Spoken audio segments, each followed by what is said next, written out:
What is up, everyone, and welcome to another episode of the Ronnie Asani Show. In this episode, I have the honor of talking to Nick Verykios, an accomplished entrepreneur, business leader, and mentor. Across the years, Nick founded and successfully grew multiple IT companies, and some of his significant achievements are being inducted into the ARN IT Industry Hall of Fame in 2012, named IT Executive of the Year at the 2013 CEO Magazine Executive of the Year Awards, amongst other awards and recognitions. In this episode, Nick and I talk about business. We also talk about leadership, mentorship, purpose, and many other cool topics. What is up, everyone? This is Ronnie, your host of the Ronnie Asani Show. My number one goal in this show is to bring you some of the most amazing and accomplished individuals in the business world to share with you some real, raw, and authentic business insights. We sit down and talk in a casual setting, nothing too serious, yet we unpack some of the most incredible ideas, concepts, and best practices. So please sit back, relax, and enjoy the show. Oh, and don't forget to share the love. Like, share, and subscribe. Gracias, amigos. Nick, thank you so much for coming in. I You're really welcome. appreciate your time. I know you had a long day, but I've been kind of looking forward to this conversation.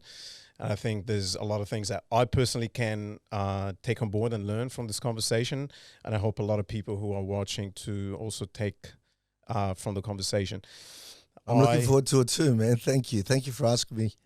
You're doing some good work. It's really important work. So it's a privilege to be here. I truly appreciate hearing that.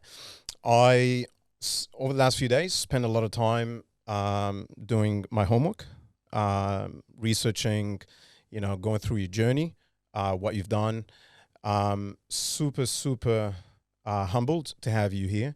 Impressed by, the journey. And I think when you tie the accomplishments with also, you kindly shared with me when we first talked first time, that there's a couple of disabilities or things that kind of can hinder you or anyone else from reaching the potential. And one of them is dyslexia. And when you kind of put that with all the things that you've been able to do, it makes it even a lot more impressive. And I think over the next 60 minutes, we're going to go through a lot of that. And I kind of wanted to start with when you first found out that you have some form of dyslexia, what was it like, and how were you able to kind of deal with it and overcome it to reach what you've been able to reach?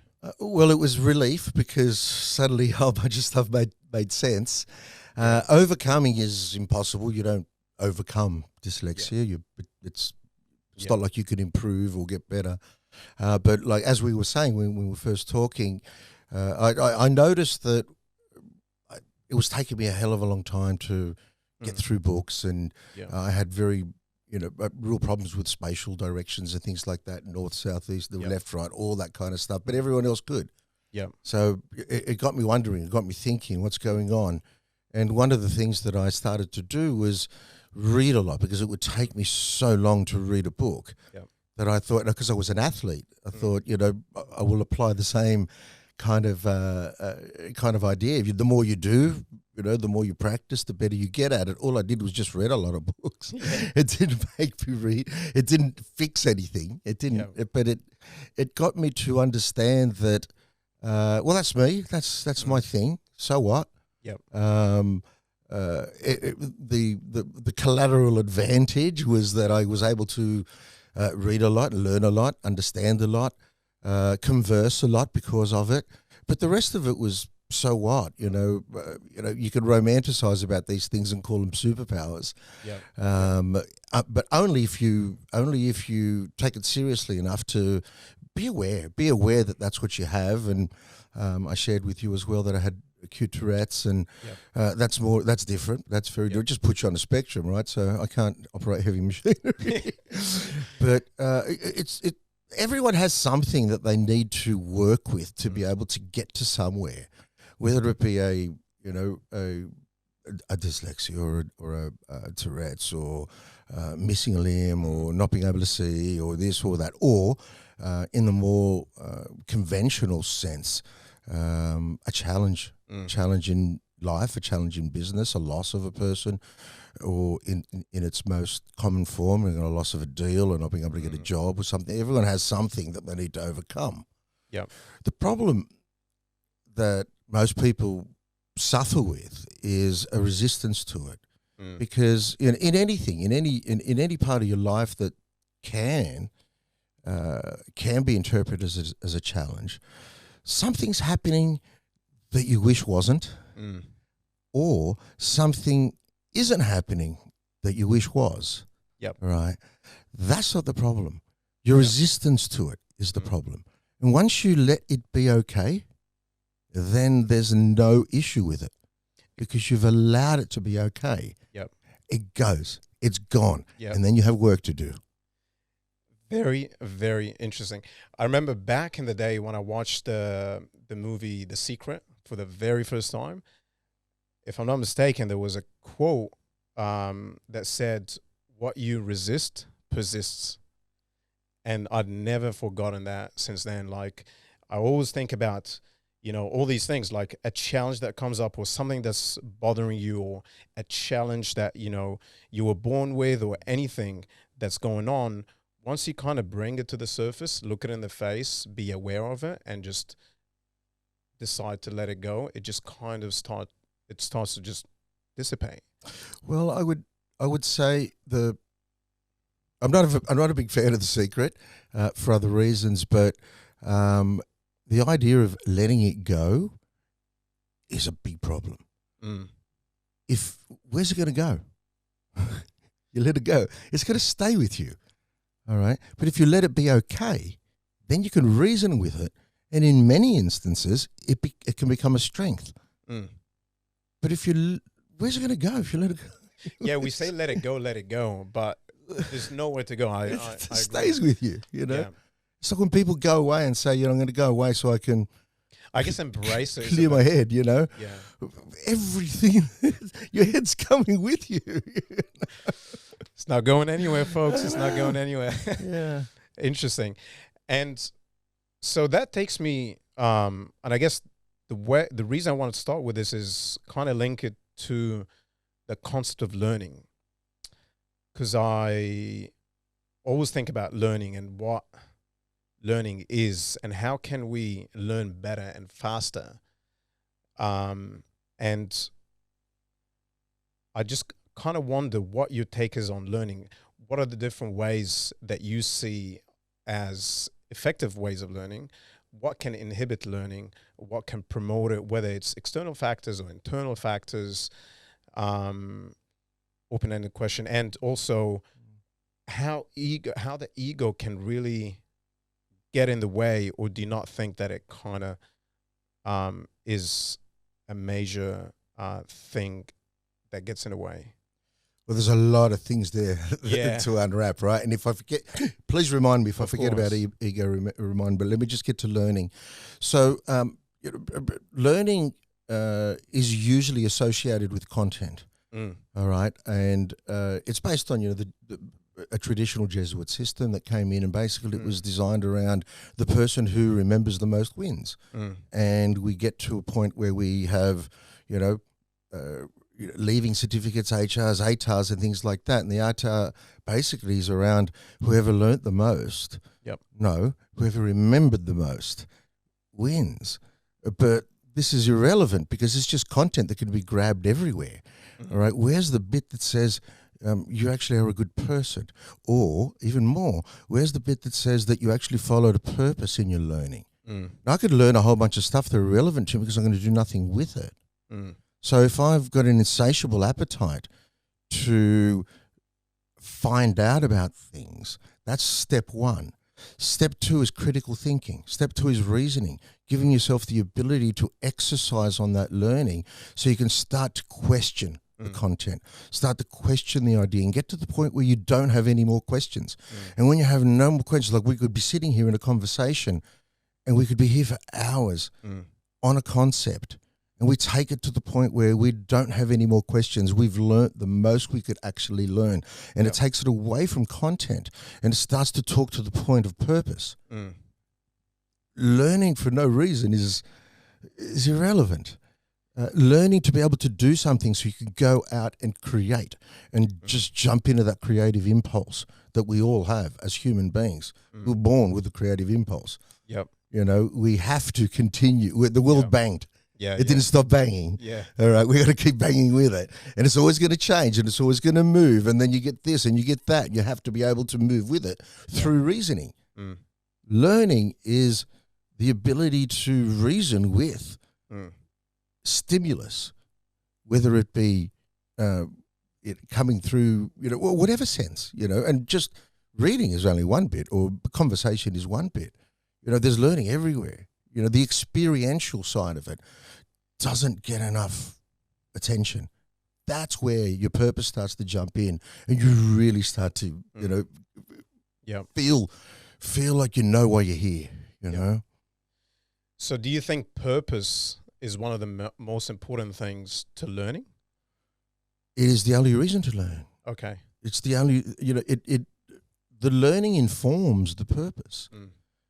You got to work out what you want to do. Yeah. And what you want to do is usually not associated with what everyone else wants you to do. That's a sure sign of failure. If you know you're pissing people off, you're probably winning. All right. And then you just notice so much stimulus around you that's associated to that purpose. Yep. And it's informing you from everywhere. And that's learning to purpose. It's interesting you touch on memory and being able to retain the information and the history of that. Do you think, and that's kind of sideway from the main point, but we'll go back to it in a sec. Do you think that in today's society, we still have this preconceptions that if you have a very good memory and you can recall stats, let's say you go into a meeting, you can recall stats, you can, you know, recall these different things, people associate you with high level of intelligence? No, that's just putting on a show. Okay. That's just putting on a show. Anyone can do that. You know, that information is static. It can be accessed. What do you do with that information? That's impressive. Yep. That is intelligence. So translating the learning into valuable things that you can share with people. Absolutely. Like a product or an invention or even an experience, you know, for others. Well, we're turning it into value. Yep. You nailed it. Yep. It's value. And our purpose is designed around being able to create value. And what is value? Value is giving someone something that they can't do without. Otherwise, it's not valuable. So we look for ways that we can inform our purpose to be more valuable, and hopefully amplify that across, you know, many companies, organizations, institutions, whatever it is, to be able to be of most value, which is what we're here for. That's what we're supposed to do. Amazing. So being driven by purpose, responding to external stimuli, translating that to something Sorry, valuable. can I just interrupt then? Recognizing the stimuli. Recognizing the stimuli. And transforming that into something valuable to other people. Correct. I would have never guessed that would be the answer. But that's just me, all right? That's just the way I go about my life and my way. And that's why I was super excited to talk to you. Because I know I'm not going to get traditional answers. Right. Yeah. Well, for me that works, and it talks to the other side of it as well. You know, don't imitate someone else, and you know, you can, like we were talking about before, you can be inspired, but don't try to be like someone else. You know, they're already taken. You know, don't try to, you know, emulate someone else. You're just going to be an imposter. You know, and this is where so many people are so miserable, because they're trying to be other versions, sometimes better versions of what's already there, but it may not be the authentic self. It might not be the authentic purpose. All right, so you're turning up as an imposter. How are you ever going to be happy? So that takes me to the things that can inhibit learning, which, from what you said, is trying to be like other people and not tapping into who you really are. Anything else that you see are common things that can inhibit learning? Let's actually, it's a nice segue into the part that we forgot, which is the question that you asked about ego. Yes. All right. So my interpretation of ego, the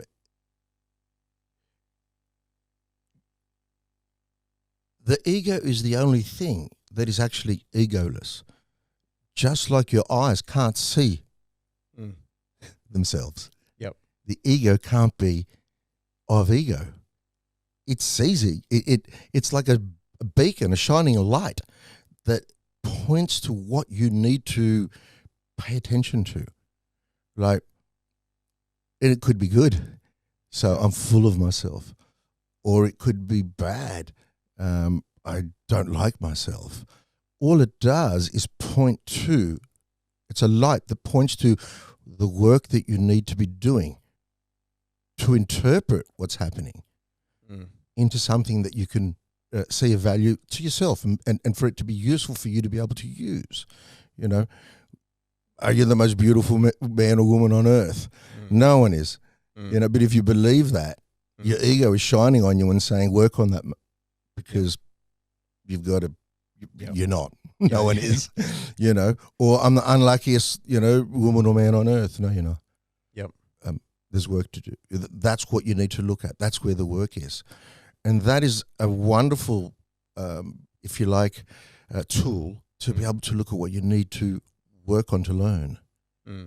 Does that make sense to you from the question that you asked? Yeah, it does. When I look at, just to follow up on that, when I look at ego, I kind of, the closest example or what comes to mind is I used to do martial arts, jiu-jitsu for quite some time. And one of the most popular things, any jiu-jitsu gym that you walk into is, and I guess all other martial arts as well, is they always say, leave your ego at the door. Because in martial arts, you cannot afford to have ego. If you're in a MMA fight, for example, having an ego can, for even like a couple of seconds, can mean that you just get knocked out or lose. So for me, when I look at, or even when you're training, having an ego will hinder you being able to learn a new technique that can be make it or break it. So I look at ego as, from the angle of learning, as something that shuts down your learning mindset. You know, I have these conceptions about myself. I have a full cup, and it's not easy. It's not easy to be able to, you know, whether we realize or not. I find myself sometimes having an ego when I'm, you know, talking to people or getting feedback on something. And it's always a conscious thing that you have to make sure of, that you're leaving at the door. And I was kind of wondering, you know, your perspective on it from a learning angle. Well, so, yeah. It goes back to what we were talking about before. I mean, it's going to come with you.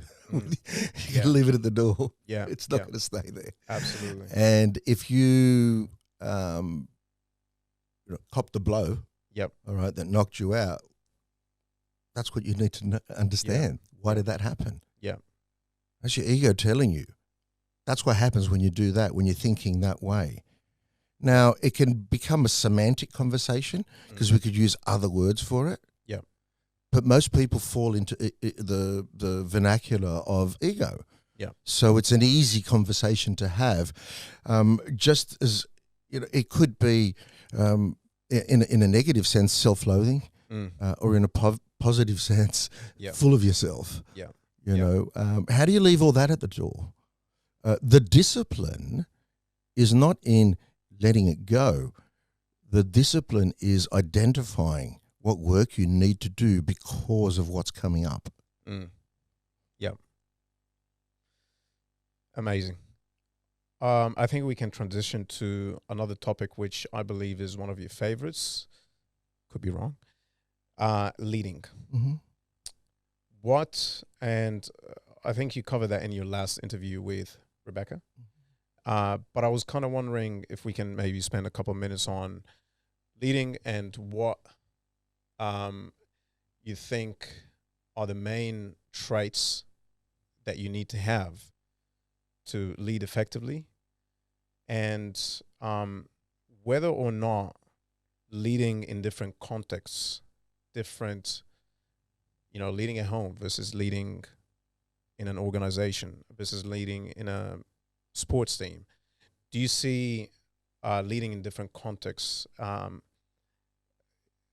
virtually like different, or are the concepts and the fundamentals pretty much the same? Well, I think the execution will always be different. Mm. But as long as it's execution, as long as it's work, because as you know, I don't resonate with a noun, Yes. which is a brand. Yeah. A leader is a noun. I resonate with the verb, Yeah. which is the doing word, the doing of. Yeah. So you got to be doing something. Whatever you're doing, as long as you're doing it, and it becomes leading when the work that you're doing is taking something somewhere where it wouldn't have been able to go without you, but recognizing that those who you're leading are making it happen. Yep. So it's important as a leader that you can do the work to understand where that's valuable. In other words, taking people to a place, taking an organization to a place, taking a company to a place, taking people to a place that is of value, meaning people can't do without it. Now, as soon as you recognize that, you show people where to look. That's what leading is. You show people where to look clearly, concisely, and be there, but not what to see. Because if you tell them what to see, in other words, how to do it, you're robbing them of their purpose. You're robbing them of their ability to be able to feel useful. And also, if it doesn't work, you're going to blame them. Yeah. You just told them what to do. Giving them the freedom to be able to get there is what creates value, is what creates situations where people can't do without. That is of relevance. And people are addicted to that because people are addicted to purpose because they're addicted to meaning. And, the meaning of life is meaning. So, yeah, I totally agree. So is it more about helping them discover their own purpose, or discover or understand the purpose of the organization that they belong to? All of it. Both intertwined. All of it. It starts to talk to leading, also sometimes leading from behind, where they're on their way. Yep. And they're executing on that. And they can come back to you and say, you know what, this isn't happening. And you've got to be able to realize that, number one, we're early in a process, but number two, we need to change. Yep. So who's leading who? Well, they're informing your leadership. Yep. And you've got to be able to do that from behind, not from ahead. It's not hierarchical. All right. So we all need to know our roles. We all need to know what we're doing. A lot of people don't want to do that. A lot of people want to be, incredible managers, incredible executors, incredible people. I mean, we need accountability, we need assessment. We need all those elements and people to do that. Yeah. And, if you're leading, and of course I'm coming from an entrepreneurial background, leading people where you've worked an idea out that you think is going to be valuable. Yeah. Yeah. Do you think that what's the difference to you, and might seem like an obvious question, what's the difference between leadership and mentorship, and how much do they overlap? Because sometimes I feel when I think of especially after hearing what you said, I think there's a lot of things that might be in common. And perhaps mentorship is more about leading from behind. Yeah. Well, for me, mentorship comes to that point of, when I said to lead is show people where to look, but not what to see. Yeah. Mentorship is helping people see, Mm. not telling them what to see, but helping them see what they want to see. Mm. Being their biggest fan and allowing them to be free to say, well, this is what I want to see. Mm. This is my purpose. This is how I'm going to go about it. Yeah. And in many instances, mentorship is giving people the permission to do what they've always wanted. Yeah. It's more helping people get rid of what they never even had, as opposed to giving them something. Yeah. Yeah. It's allowing them to, like I said, give permission to do their work. And I think mentorship as well kind of requires you having a lot of experience over time that you can share, and you might disagree with that, please let me know, that you have to have some level of experience and be time tested in a specific area or areas, so you can see things that they don't see and help them without telling them what, where to see and where to look for to find what they're trying to find. Well, where to look, yeah. Yeah. But what to see, no, stay out of that. Get out of their bloody way. Yep. Stay out of that. And mentorship, or which is very similar to me, to coaching, is to work with them so that they can open their eyes to what their authentic purpose is. And then be their biggest fan. Yep. That's mentorship. That's coaching. In many instances, we can confuse that with training. Now, you're an athlete, so you understand. You're a trainer. Well, you look like one. A trainer will train you. There's no, you're not going to, 100 of those, 500 of those, and you're going to do it that way, and you're going to do it that way. That's important, right? Yep. So you can do it right. That's training. That's important. Yep. Right, but it's not mentorship. Yep. And it's not coaching. I see coaching as they work together. You need them all. You need it all. You need the training. You need the coaching. You need the leader. You need the leading. You need it all. You need it all. Otherwise, we can't get to that end game of value, because we're not going to perform, to the best of our ability to be able to deliver that value, the best value it could possibly be. So the recipient is in ecstasy of joy, happiness, receipt of goodness. That's the only reason why it's going to be useful. When they get that, and it all has to happen. It all has to happen. Have you had mentors especially early in your career? Did you reach out to them? Did they reach out to you? Thousands. Thousands. Okay. And someone and it could have been a 1-minute conversation. Right. Okay. And because of what they said, I could go, wow. Yep. That's a mentor. They don't have to be permanent. They don't have to be. You just have to be aware to it. Just have to be open to the, to the lesson, to the teaching, or to the permission. And for a mentor, what they're doing is giving you the permission to just. I've always wanted to think that. Yeah. Yep. It could be a taxi driver, an Uber driver. It could be, the person who just served you, a meal at a restaurant, and just the way they made you feel. Yep. You didn't know you had that in you. I think that's because the mindset that you have, from what I gathered, is you're just open for learning and responding to stimuli everywhere. Whereas the traditional sense of mentorship is, okay, I'm sitting one-on-one, talking to Nick. Nick is mentoring me.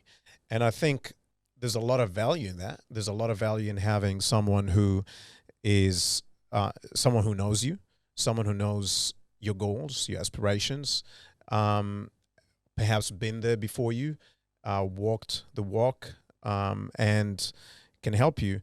But there's also a lot of value in, like what you just said, which is 1 minute conversation or 10 or whatever, talking to different people and grasping the different concepts that they throw at you. I was kind of wondering if you had long-term mentors. Absolutely. My parents, absolutely. Yep. Yep. And definitely my brother. Sure. Absolutely. Older brother? Yeah, older brother. But also like my daughter, and my wife. It's interesting with my daughter. I keep telling her we grew up together. Mm. I learned how to be a father because of you. Right. You learned how to be a daughter because of me. We Wow. grew up together. Yeah. I think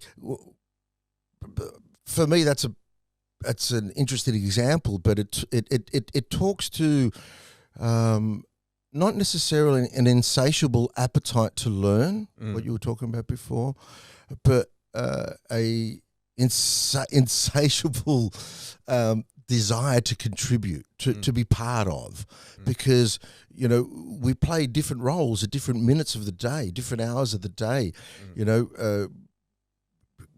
If you could be a leader of one thing, but you aren't necessarily a leader in another. You're a student. You're a follower, or you're a manager, or you're an executor. You're an assessor. You could be all these things. The idea of you're a leader and that's what you do and that's your job is a nonsense. Yep. It's because that means that all you're doing is slicing up life and saying I'm only going to take that part of it. Yep. Why would you do that to yourself? That's that's insane to do that. Yep. Yep. I don't know if that answered your question, but it's as honest as I can be. No, it does make a lot of sense. I just, for the longest time, used to think, and perhaps that's the myth that you just broke right now for me, that you need to have, one of the recipes for success is to have this figure who's a mentor, who's not even part of your family, someone who's been there. So if I wanted to be, if I wanted to build a tech empire, I can talk to one of these guys or have them as a mentor or anything like that. But I really like that different perspective of, right, we wear different hats, and you might be a mentor or leader to someone part of the time, and you might be the student in other parts. So that's really cool. But even the forever thing starts to get nonsensical to me, because where's the point where you just they got to go? Yeah. Yeah. You've done your role. Where does that point come? You're going to be aware of it. As you know, I do a lot of crisis counselling. I want to get rid of them because that means they're okay. Yeah. Yeah. Yeah. You got to graduate. If you don't graduate, I'm not doing my job. I Either me fail. or you. I fail. Yep. Yep. I don't want them to come back because they're good. That's awesome. I kind of want to touch on your spiritual background. I learned that you have Eastern spiritual beliefs, which are really cool. I haven't dived too much into that area.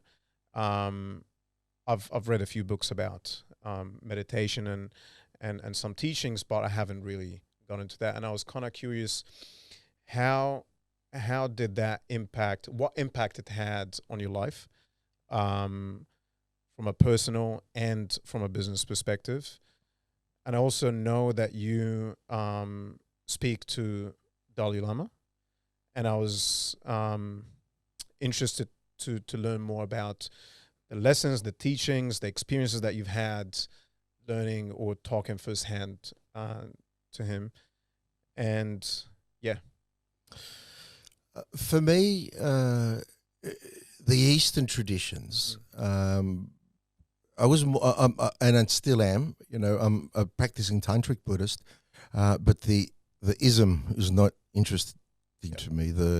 And the ritualism, none of that is interesting to me. It's the mind science. Right. It's the ability to stand in truth, understand truth, and know when you're being kind, and know when you're being compassionate, and know when you're not. And being able to understand in most instances, it's not that you're doing anything wrong. You're just early in a process of learning. Yeah. So it's forever. But I that came by accident for me. I was raised, Orthodox Christian, and I still am. That doesn't go away. It's, for me, Buddhism is a way of life. It's a way I live my life, and it's organized and arranged around my purpose. But I don't really, there's certain things that I'm allowed to do and I'm not allowed to do. For example, like I see meditation classes, all over the place. Everyone's a meditation teacher, I'm not allowed to teach, unless I've been able to, reach a certain level. Now I am. Now I am allowed to meditate, and it's, I put so many people out of business if I showed you how to meditate, because it's not that hard to do. It's really easy to do. And a lot of it is associated to being able to, the best way I can explain it is a lot of this stuff was repackaged for export into the West so people could make money out of it. And I can't go there. But what I can do is be faithful to the mind science of it. And it's a 20-hour conversation. I was just going to say we should definitely have an episode if you'd love to come back to that. I'd be more than happy to do that. But it's just the way I arrange my life. And some days I'll meditate 1 hour, some days, depending on the time of the year and the kind of practices that I'm doing, it could be 20 hours. It's not like really? It's just the way I arrange my life around certain teachings, ancient teachings that are very they stand the test of time. They still make sense today. But they're starting to get lost in the West because people are trying to turn them into businesses, which is a shame. But now His Holiness is asking, his tantric students for us to, just get more active in terms of some of the sutras and being able to help people understand that it's not what the interpretation is. It's, the traditions are still the same, so there's work to do. I've got a lot of work to do there. Quickly on the mind science, what, personally for you, what are the main benefits that you feel from a mentor perspective? There are the common things that people talk about, like having balance, I'm way out of my depth here, all the chakras, just being able to relax and all this stuff. But I'm kind of interested in the cognitive side of it and the performance, your mental capacity, all that stuff. Are there things that you see that stand out? These are the main things that I really personally, or you believe to be across the board, that you can definitely get when you meditate, especially for longer periods of time? Well, I'm going to stick to the words that you've used there so I can actually stick to just one lane rather than a billion, right? But it's from a cognitive point of view, it's getting rid of what you never had. It's only shit because you said so. And the proof of that is it's only good because you said so. So if you didn't think it was shit, it wouldn't be shit. You've created a mental construct that said this is it. But if it wasn't, because you got rid of what you never had. It wouldn't be. Mm. And you decide that because you created that. It's very powerful. So do you think meditation allows you to see the constructs that you've created and be able to destroy them? It depends on the kind of meditation you're doing. There are so many kinds of meditations, but the most common type of meditation that we see in the West is what's called calm abiding meditation, shunyata. Yep. Some people do vipassana, but it's usually calm abiding. And the best way I can explain that is like, again, if you're an athlete, you need to take a break. Yep. Your mind needs to take a break. But the idea of, in the West, it's like, I'm going to teach you to like not stop thinking, which is ridiculous. Because what makes a human is they think. Exactly. So it's not so much stop thinking, empty your mind of thought. It's letting it be okay. It's not non-attachment to that. Just non-attachment to that thought. Yep. And that's what comes. We come back to what we were talking about before. Non-attachment to the reason why I say this is shit. Because if I'm not attached to the reason why it's shit, then it's not shit anymore. Yeah. True. And again, resistance. Okay, the resistance to something being the way it is or not being the way it is, rather than letting it be okay. And then you're free.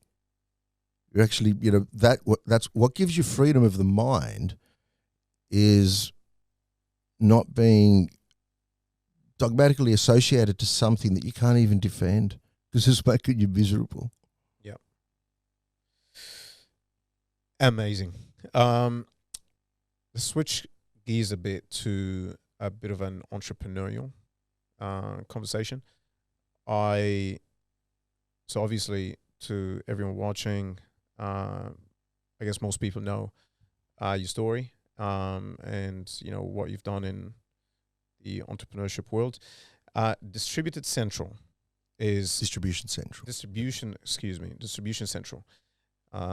is a company that you co-founded many, many years ago and exited as well. And I'm not sure and it got bought by Arrow, sure. And I'm not sure at the time of exiting or maybe today, the valuation was quite big. I think around 250 million, if I'm not wrong. I disclose any of that. We're not allowed to. Okay, cool. I just saw something on LinkedIn. Anyway, there's plenty of stuff on LinkedIn. Yeah. Okay. Cool. never trust anything you can look at whatever you want. I'm just not allowed to say. Yeah. Okay. Okay. Cool. Appreciate that. Regardless, it was a very successful journey, and kind of wondering how it started quickly. The challenges that you had at the start, and how did it all go for you? I think the most important thing about the Distribution Central story is the partnership that I had with my business partner, Scott Frew. And we were in business together before that with a company called Land Systems that was sold to Westcon, and I did something beforehand when he did something beforehand. But we met and we realised there was a yin and a yang. He's just amazing technical visionary, and he's from the technical side of stuff. He's just amazing, and everyone knows that. I'm not.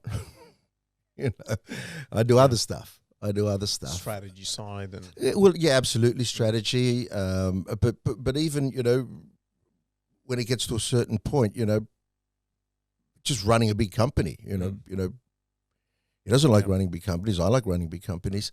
But the building of people, the building of of businesses in different ways. I can't do what he does. He can't do what I do. He probably can, but we just work well together. When we decided to do Distribution Central, we were sitting together. It's a long story. Cut it short. We just knew we were going to have a lot of fun together. Yep. And we were told at the time, why would you want to start another distribution business? You've already done it. And there are so many. But all we could see was what wasn't happening in distribution. And, you know, Scott and a friend of his, they built software, you know, for us to be able to, you know, execute on value that wasn't in the channel and in distribution. That's now been spun out into another company, iasset.com, of which I'm now involved in again with him. We can't leave each other alone. But the excitement of being able to do something that wasn't there, all right, and we knew that it was going to change lives, change businesses, do something special. Yep. You know, the biggest accolade we get is the friendships that were built by customers and vendors that we brought together, you know, to work in a way that we thought, you know, was going to be valuable to them. That was, you know, it was motivating. It was exciting. It was purposeful. It was, you know, getting up every day and just being really, really excited. And, you know, also to, you know, in all companies that I've built and sold, that someone wanted to buy it, you know, someone saw it of that much value that they would want to buy it. But the real reason is, you know, you can make a difference. You know, you can do something that people can't do without. And you just have to do it.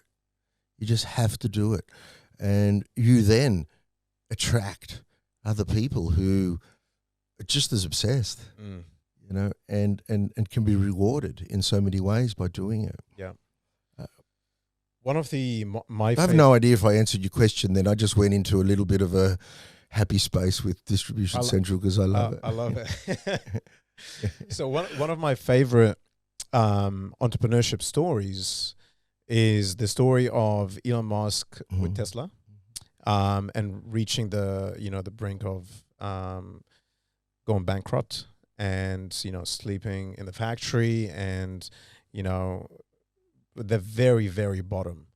And I don't think every business reaches that sort of level. I think a lot do.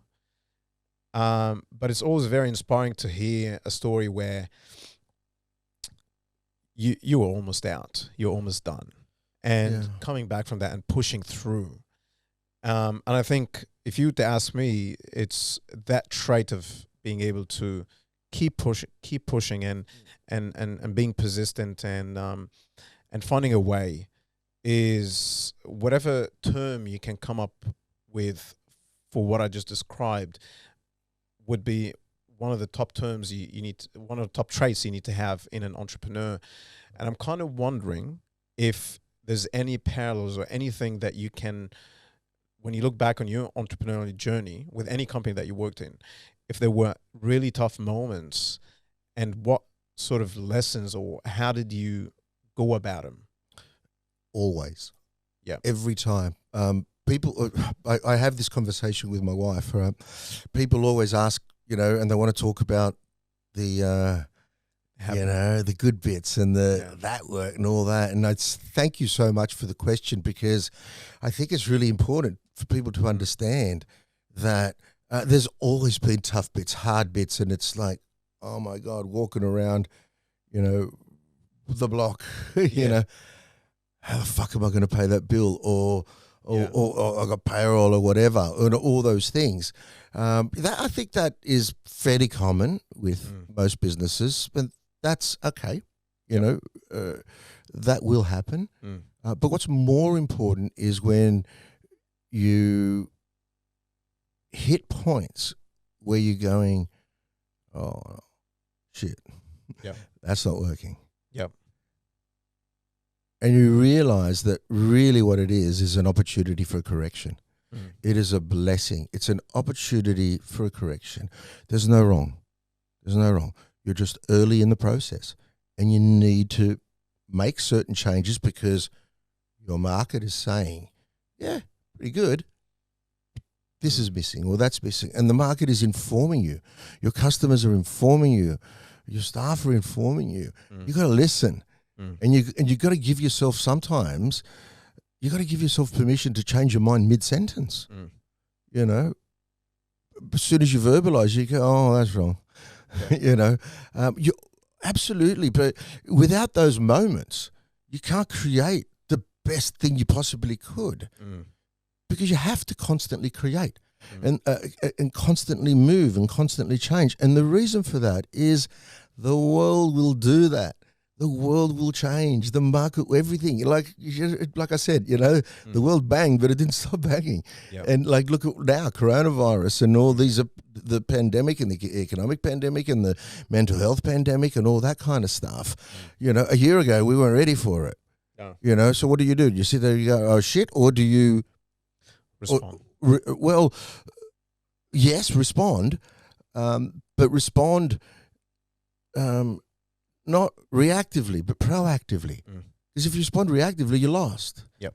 But if you respond proactively, you've given yourself an opportunity for correction. Yep. And that is strategy. You know, and it's also leading, and it's also keeping everyone informed and making people realize that it's okay that is hurting us. It's okay.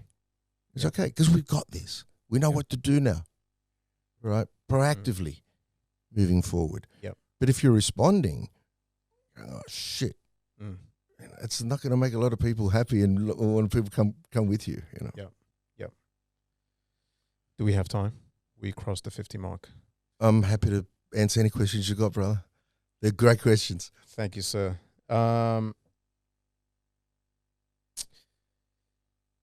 If we can touch briefly on, we talked about purpose, so that's cool. If we can touch briefly on time management. And the reason I bring that up is I personally, and I could be totally wrong here, I personally do not think it's a one-size-fits-all in terms of, you know, there's a lot of books on time management. A lot of people talk about it and teach, you know, different ways. I read when I was younger, The 7 Habits of Effective People. I read a few books on time management and being more productive. Very, very interested to know if you have certain rituals or certain tools or certain approaches or things that you do to help you be the most productive version of yourself. Yeah. Tell me. I have been blessed with the most amazing EAs. Shout out to your EAs. Oh, there's so many of them. Julie, you know, Sophie. Don't want to miss any names. Grace. Oh, I've been blessed with the most amazing EAs who knew that I suck at time management. Yeah. But that's not what I'm there for, because they're so good at it. And my out of this world productivity is a result of their amazing skills, you know. And I've only mentioned the last 3, you know, but you know, Grace, Sophie, and Julie were just amazing time managers, and you need to interview them if you want to have all those questions, because they are world class. They're the best. Yep. I suck at it. My mind does not go there. Yep. My mind does not organize itself in that way. Maybe it's the dyslexia, maybe it's the Tourette's, who knows. Yep. But, you know, I know that's a limitation, and I know that, you know, when I do partner up with an EA, it's a process. It's a process, you know, and the process is we've got to get to the point where they understand that their job exists because I suck at it. Before you were able to afford EAs, did you quickly realize that it's something you had to find someone and you had to grow fast enough to be able to afford to, you know, to have someone? Or were you trying to find ways to be more productive until you get to that point? Look, I think I thought I was. Yep. I thought it was productive until I realized how I wasn't. Yeah. I would say like badly organized. But it talks to succession planning, right? And for me, you start succession planning the day you start a business and the day you start hiring people, all right, to do the work that you can't scale anymore. Yep. All right. And for me, one of the most critical roles is an assistant, because I can then do more to be able to bring in a lot more other roles, really quickly.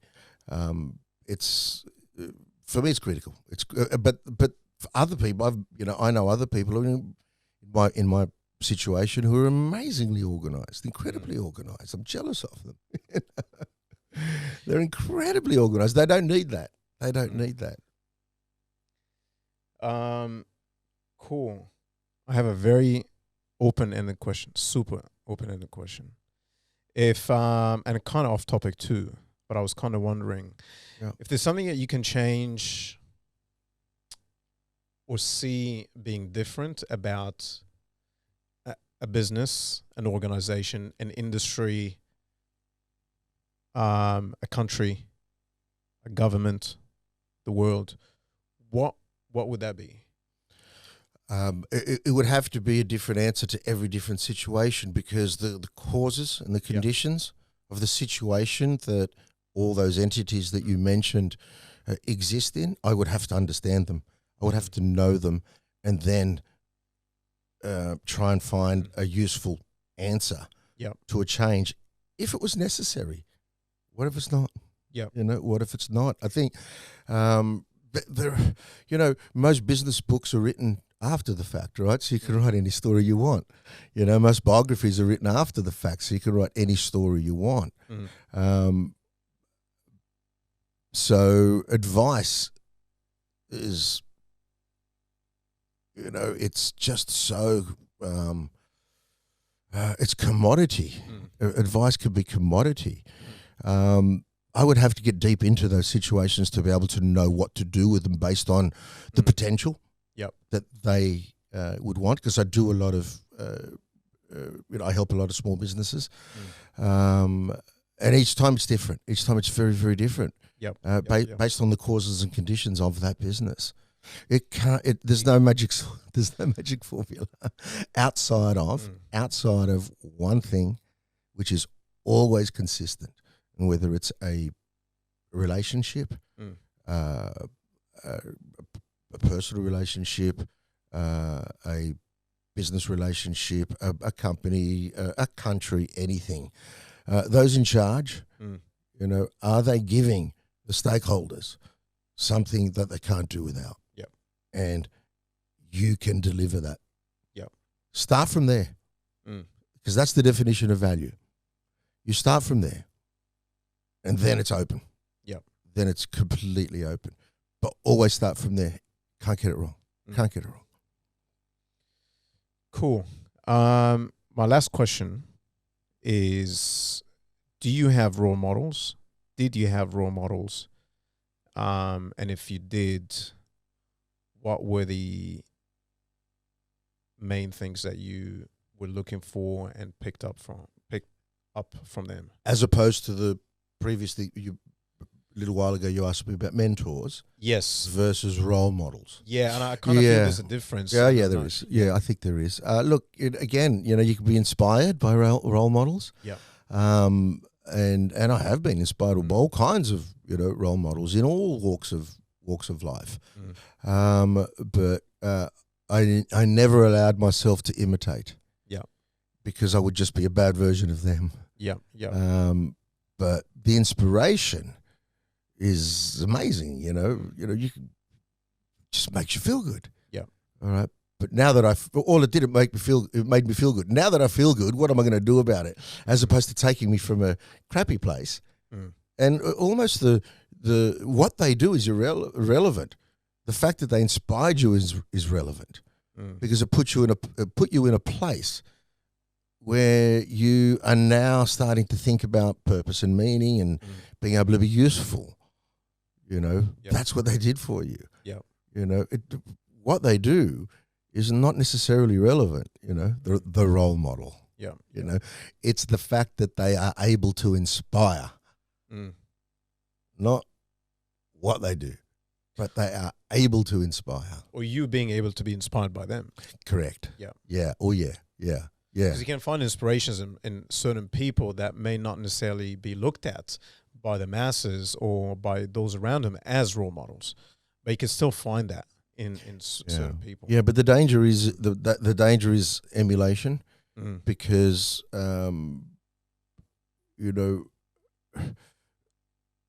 if you try to equal someone else or be like someone else, you've just ripped yourself off. Yeah. You've ripped yourself off of your unique potential, purpose, meaning, desire. You've just completely ripped your soul out. I know I said the last question was the last question, but I have one more question. Sure. Have you written a book? And are you thinking of writing one? I've written books, but they're novels and poetry books and things like that when I was very, very young, and written a lot of songs, and they were put together in a compendium and things like that.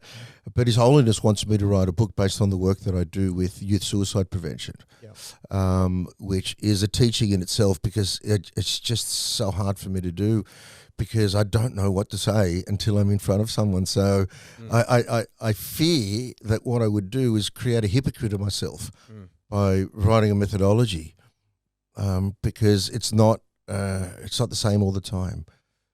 So I think it's just teaching me something. But I would love to write a meaningful book one day. Yeah. Well, I'm not ready yet. But I would love, maybe it's, in the swan song, but right now I'm actually writing songs. I'm writing a lot of songs, so that's kind of that's awesome. Taking time. Yeah. Wow. Yeah. Awesome. Yeah. Yeah. Cool. Is there anything that we haven't covered that you'd like to touch on? No, man. I love the questions.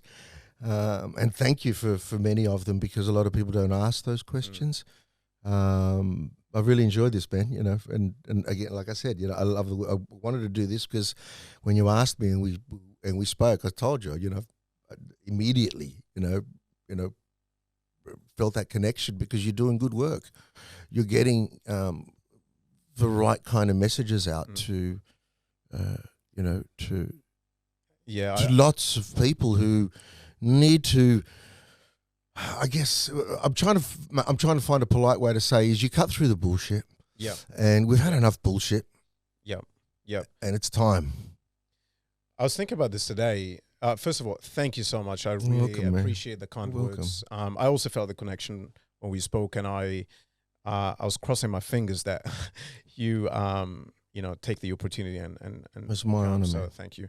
I was kind of thinking about what you just said, cutting through the BS and all that stuff. And, I'm not too big about slogans, but I was kind of thinking, like, what is really the purpose of this podcast? And I wanted it to be, and it just came to me that I want it to be the place for people to learn and be vulnerable and share experiences with the world. These three things.